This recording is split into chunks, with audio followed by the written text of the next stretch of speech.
Hello, this is Yahweasel. Let's play Quest for Glory 2. In the last episode, we traveled back in time and then did a few of the things that we've missed. Now we have to continue doing the things that we've missed. Even though I have gone back in time, this is new content, so, don't blame me for my incompetence. That's, if there's anything to be gained from Yahweasel, it's the incompetence, really. I do not play games well.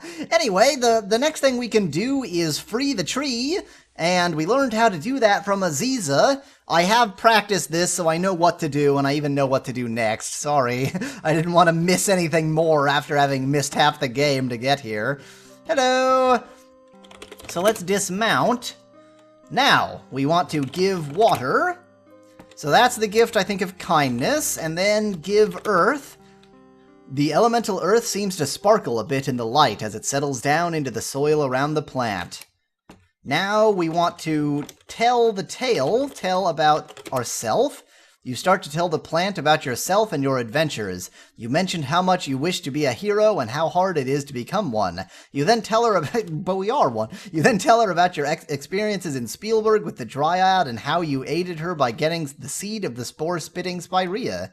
You tell about how and why you came to Shapir, about all the friends you have made in this land of Shapir, and all the fun you have had here. Yeah, so much fun. Finally, you mention that you are giving her water as a simple act of kindness, that it might ease her thirst.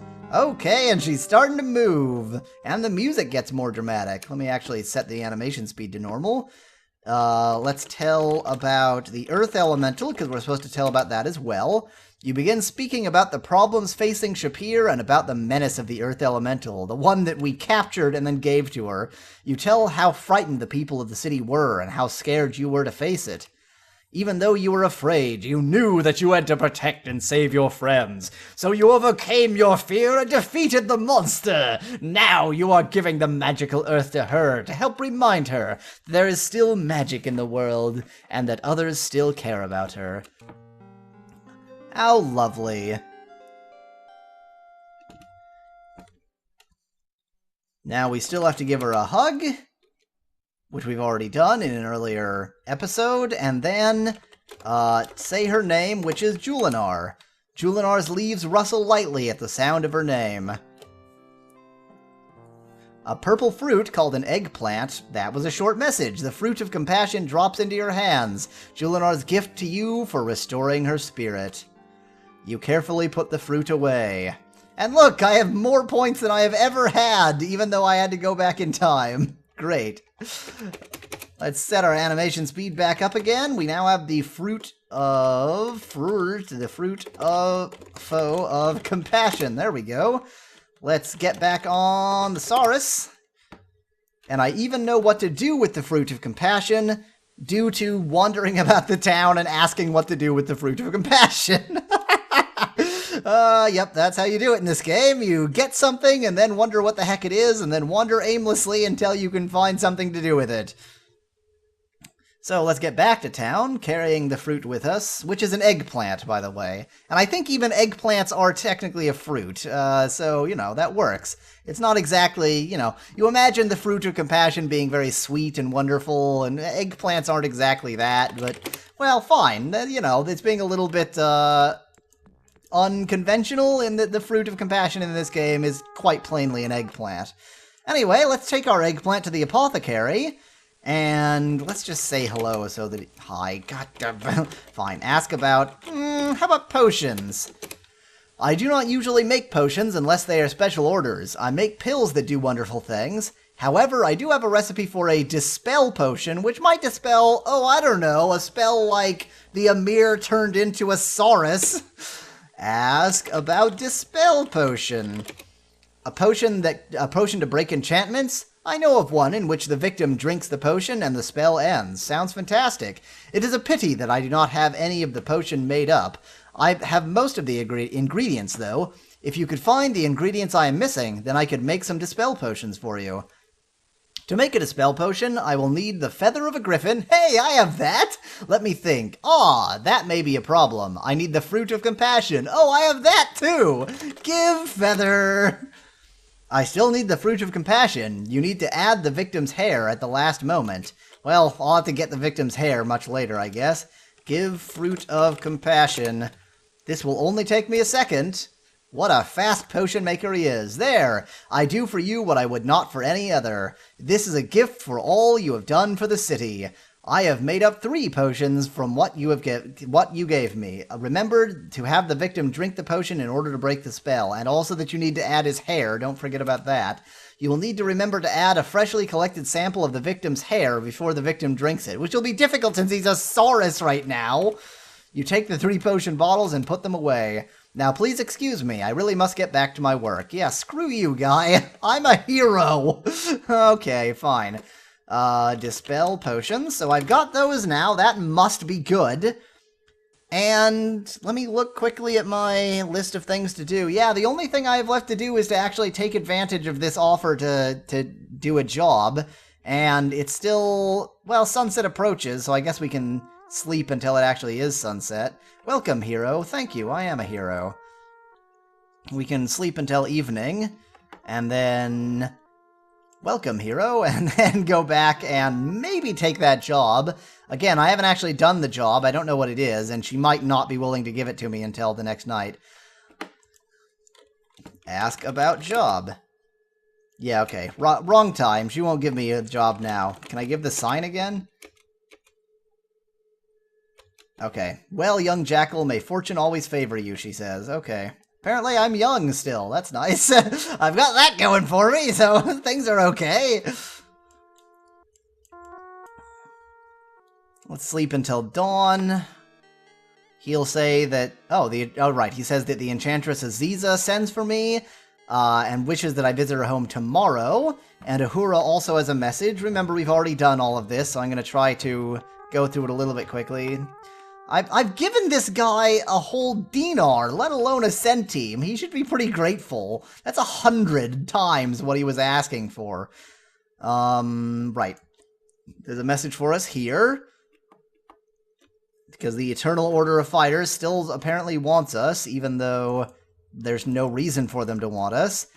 They say I'll regret it. I don't know if I will, honestly. It doesn't seem that important, really.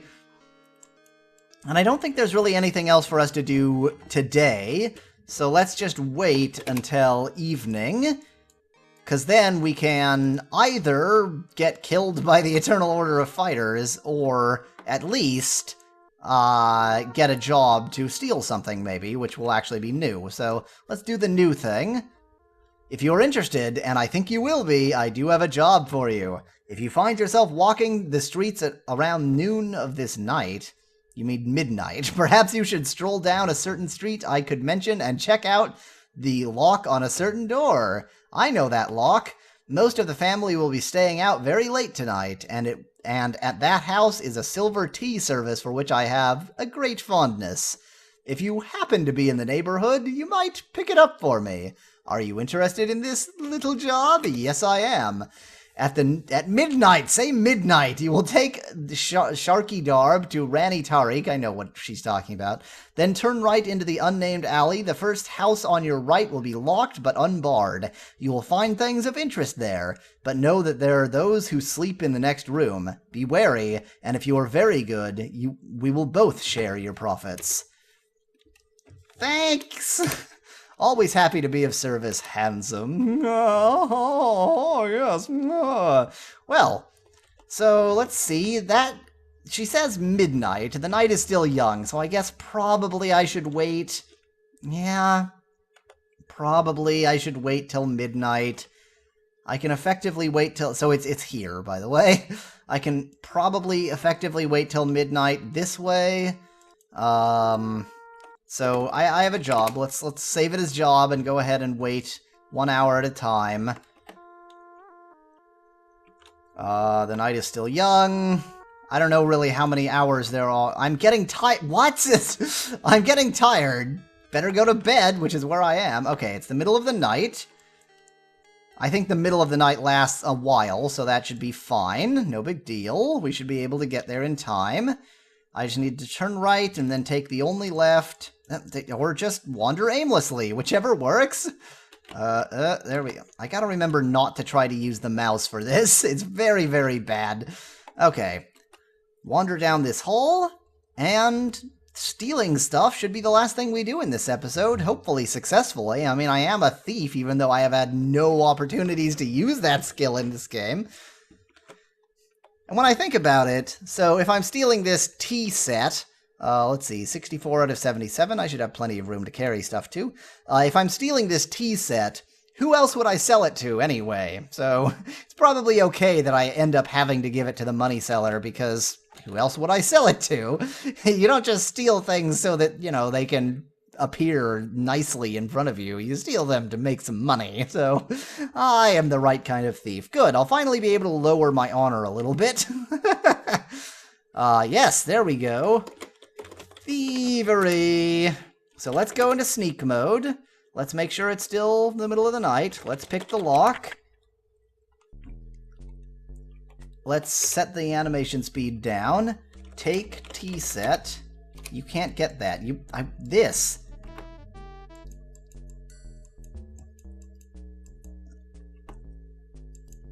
Yep, that's horrifying. Thank you.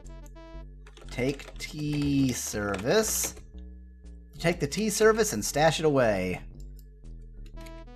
The pots on the shelf are pretty, but pretty worthless. The wardrobe doors are beautifully carved, but the hinges look a bit rusty. Yeah, it's squeaking, whatever. I'm probably supposed to wait when it squeaks. Can I pick that lock? You can't seem to find a lock to pick. Open wardrobe.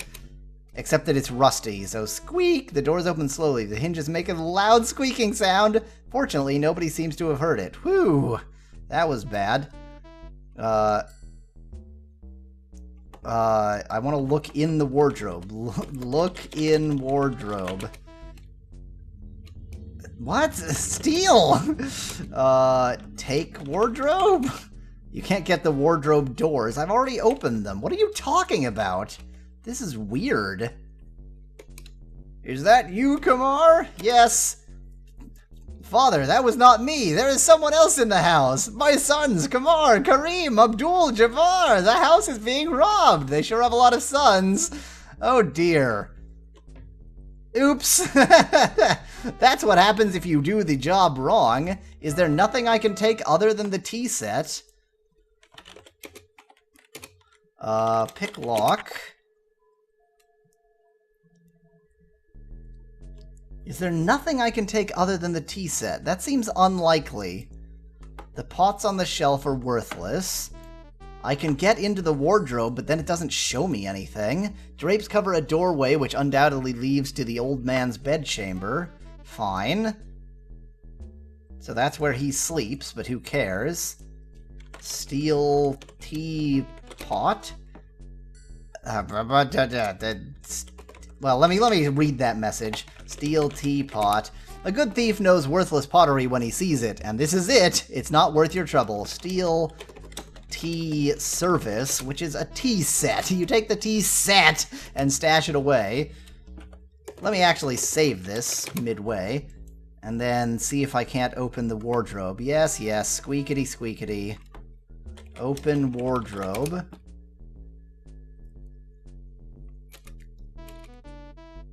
And now, look. You are in the front room of a modestly appointed house. It is sparsely furnished. Look, wardrobe. I know that the wardrobe doors are beautifully carved. Open wardrobe. You've already done that. Enter wardrobe. Hide. Oh, apparently that's a thing I can do for no reason. Yell! You can't do that inside the wardrobe, okay. Exit wardrobe. Apparently that's just a place to hide, I don't know. Someone really should oil those hinges. I guess there doesn't seem to be anything else I can take in here. Well, that's terrible. I guess I just have to leave. I'm trying to leave! Stop squeaking. There we go. If there was anything else to be stolen, I certainly don't know what it was, so sorry if you're yelling at the screen that I should have stolen something else, but I stole some stuff. That was, you know, good enough. Stole. So now that I've stolen it, presumably I can go back here. Rumor has it that a thief broke into the metalworker's house the other night. Wow, you mean like 2 seconds ago. Rumor spreads fast. There will be extra guards patrolling the street tonight. It will be a good night to sleep in. By the way, did you happen to pick up a little item I mentioned before? Yes, I did. Give tea service. And hands you the money. How much money? By the way, you might like to know where a certain someone, who shall be nameless, yet for whom I have little love, conceals his safe. Ask about safe. There is a weapon— oh, that jerk! In the city which has a trap door beneath its anvil. If you can but move the anvil and open the trap door, you shall be richly rewarded. I shall also be rewarded, knowing that I have contributed to the fall of the weaponer's house.